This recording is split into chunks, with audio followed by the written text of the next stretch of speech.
कहानी है एक दंपति की जिनका नाम है अभय और भारती।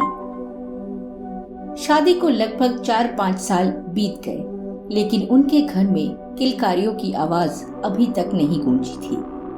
दोनों हॉस्पिटल में बैठे भारती की अल्ट्रासाउंड की रिपोर्ट का इंतजार कर रहे थे। तभी डॉक्टर शर्मा ने उन्हें अपने कैबिन में बुलाया।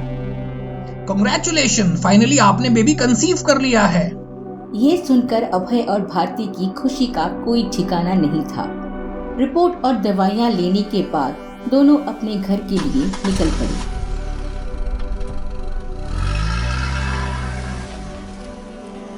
यार फाइनली भगवान ने हमारी प्रार्थना सुनी ली। अब मेरी पार्टी। अरे हाँ क्यों नहीं, लेकिन यार अभी 8 बज गए हैं। पार्टी करने में तो काफी टाइम लग जाएगा और घर पहुंचने में तो फिर बहुत लेट हो जाएगी। कोई देरी नहीं होगी, अपनी गाड़ी है, पहुंच जाएंगे टाइम से। भारती की इच्छा को पूरा करने के लिए अभय ने रास्ते पर पड़ने वाले एक ढाबे पर अपनी गाड़ी रोक दी।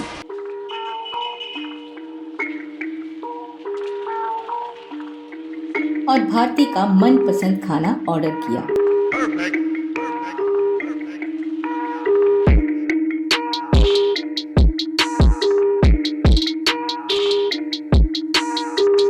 कुछ देर में दोनों ने डिनर किया और अपने घर के लिए चल दिए। रात के लगभग 9 बज चुके थे। अभय का घर शहर से लगभग 1 घंटे की दूरी पर था। अभय अपनी गाड़ी को सरपट दौड़ाए जा रहा था। कुछ देर में अभय ने जल्दी घर पहुंचने के चक्कर में गाड़ी को हाईवे से हटकर गांव से गांव जाने वाले शॉर्टकट रास्ते पर मोड़ दिया। दोनों अपनी मस्ती में मस्त आने वाले खुशियों की चर्चा करते हुए आगे बढ़ रहे थे। तभी अचानक से गाड़ी की स्पीड कम होने लगी और गाड़ी ने झटके लेने शुरू कर दिए। ऐसा लग रहा था कि मानो गाड़ी का तेल खत्म हो गया हो। अगले ही कुछ पलों में गाड़ी ने अपना दम तोड़ दिया। अरे यार शिट, अब इसको क्या हुआ? इसको भी अभी खराब होना था। तुम अंदर ही रुको, मैं जरा चेक करके आता हूँ कि क्या हुआ इसे। भारती को गाड़ी में छोड़कर अभय गाड़ी से उतरा और बोनट खोलकर चेक करने लगा। रात बहुत हो चुकी थी, रास्ता सुनसान था। दूर दूर तक ना कोई लाइट और ना कोई इंसान। अभय गाड़ी को चेक कर रहा था। तभी भारती उसके पास आकर खड़ी हो गई और कहने लगी, अरे अगर गाड़ी ठीक नहीं हो रही तो फोन करके दूसरी गाड़ी मंगवा लेते हैं। हाँ ठीक है। अभय फिर से कार को रिपेयर करने में लग गया। मुश्किल से 1 ही मिनट बीता होगा। तभी भारती ने एक बार फिर से कहा, अरे अगर गाड़ी ठीक नहीं हो रही तो घर फोन करके दूसरी गाड़ी मंगवा लेते हैं। अरे सुन लिया यार मैंने, कितनी बार बोलोगी? क्या सुन लिया? अभी जस्ट बाहर आई हूँ मैं कार से, और इससे पहले मैंने तुमसे कुछ कहा है? कहाँ? घर से गाड़ी मंगवा लो वाली बात तुमने 2 मिनट पहले नहीं बोली थी क्या? अरे मैंने कहा ना, अभी ही कार से निकल के आई हूँ, पहले कैसे बोल देती? अच्छा ठीक है यार, तुम सच्ची में झूठा। बस अब तुम प्लीज गाड़ी के अंदर जाके बैठो, बाहर मच्छर और गर्मी दोनों बहुत ज्यादा है। भारती वहाँ से चली गई और अभय गाड़ी को ठीक करने में लगा रहा। गर्मी के दिन थे। काम करते करते अभय का गला सूखने लगा और पानी पीने के लिए जैसे ही वो गाड़ी के अंदर आया, अरे गाड़ी ठीक नहीं हो रही तो घर फोन करके दूसरी गाड़ी मंगवा लेते हैं। तुम्हें हो क्या गया है भारती? बाहर भी 2 बार बोल चुकी हो तुम सेम यही बात, अब अंदर आके फिर वही बात। अरे नई गाड़ी ठीक होगी तो फिर फोन करके मंगवा लूंगा दूसरी गाड़ी। बाहर? मैं कब आई बाहर? लगता है गर्मी का असर गाड़ी के साथ साथ तुम्हारे दिमाग पर भी हो गया है। अभय 1-2 मिनट तक गाड़ी ठीक करने में लगा रहा। फाइनली उसने शॉर्ट हुए तार को जोड़ दिया और फिर जैसे ही वो गाड़ी के अंदर जाने लगा तभी उसने देखा भारती तो रोड पर आगे खड़ी है। अरे तुम वहाँ क्या कर रही हो? लेकिन भारती ने इस बात को अनसुना किया और रोड किनारे बनी एक 4 दीवारी के गेट को खोलकर उसके अंदर चली गई। ये देखकर अभय उसके पीछे पीछे दौड़ा। अरे भारती, कहाँ जा रही हो? रुको। जैसे ही अभय उस गेट के सामने पहुंचा तो उसने देखा भारती आगे की तरफ बढ़ रही है। तभी किसी ने आवाज लगाई।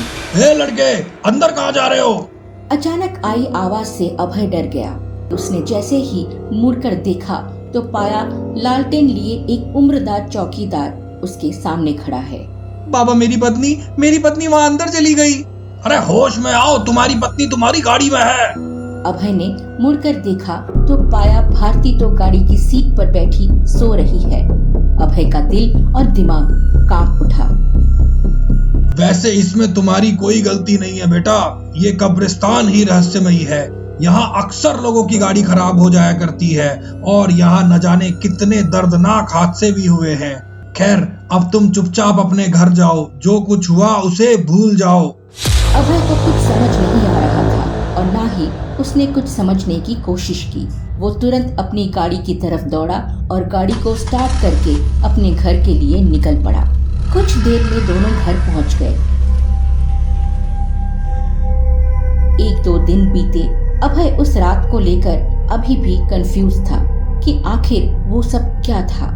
आखिरकार उसने इस घटना की यादों को अपने दिमाग की काल कोठरी में हमेशा हमेशा के लिए कैद कर दिया और कभी भी किसी के सामने जिक्र ना करने का प्रण लिया। अभय ने अपना सारा ध्यान आने वाली खुशियों की प्लानिंग पर लगा दिया।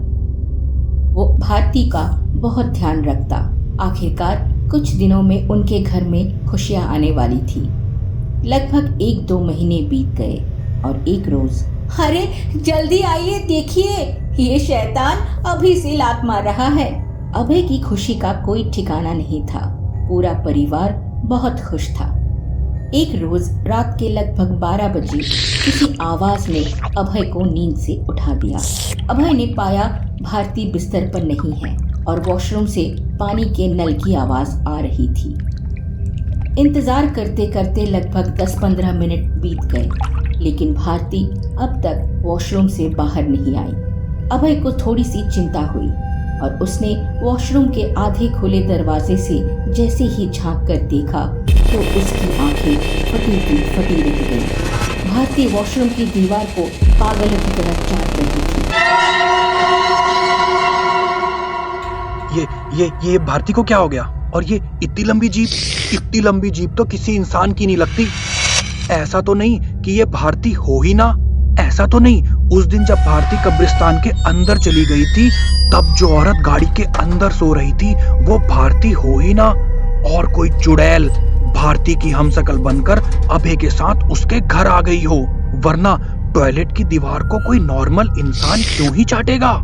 आखिर क्या राज छुपा है इस कहानी के पीछे, ये पता लगेगा आपको इस कहानी के पार्ट 2 में, जिसका लिंक आपको डिस्क्रिप्शन बॉक्स में मिल जाएगा। और यार, कहानी को आप लोग यहाँ तक देख रहे हो तो प्लीज चैनल को सब्सक्राइब कर लो और बेल नोटिफिकेशन को ऑन करना तो आप बिल्कुल भी मत भूलना, तभी तो नेक्स्ट स्टोरी का नोटिफिकेशन आप तक सबसे पहले पहुंचेगा। और हाँ दोस्तों, आपका साथ ही हमें प्रेरित करता है ऐसी रहस्यमयी कहानियां आप तक लाने के लिए। तो मेरी देखने वाले मेरे हर दोस्त से यही रिक्वेस्ट है कि प्लीज चैनल को सब्सक्राइब कर लो ताकि हमारी टीम की कड़ी मेहनत के बदले हमें आपका साथ मिल सके।